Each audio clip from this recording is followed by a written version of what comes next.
мына могул жерде мынакей өзүңөр көрүп аткан жер эшилген кум. Жер мына тетиги жерден өйдө жактан бери карай буруп келет экен, 500 метр буруп келет да, бул түптүн суусундугу.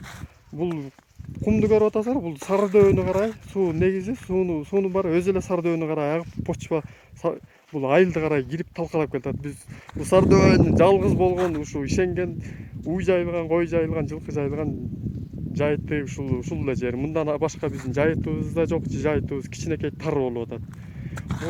Ушуга биз Кыргызстандын МЧС министрине, Кыргыз Республикасынын президенти Сооронбай Жээнбековго кайрылып элек ушул мыйзамдуулугун карап, ушул жердин эл менен биздин айыл өкмөтүбүз Мамытов Бактыбек эмне үчүн эчтеке билбей түшүнгөнгө чейин иштеп келгенге чейин ушул эмени элге салбай, элге билгизбей, МЧС ушул жерди казып эч уруксатсыз мындай кандайдыр бир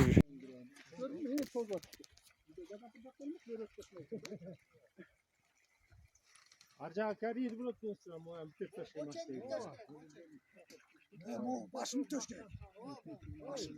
Келди кумду бери таштаган турбайбы, ичке менен карабайсың. А тетигин агызып кетет, могу жерде бүтөсү эле, э?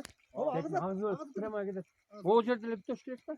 Аз эле экен, могу бүтөп коюш эле бүттү. Муну кол менен бүтө элбейсиз.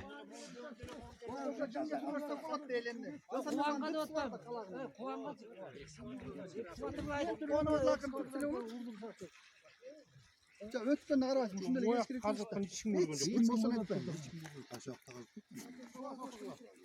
Карабайсың.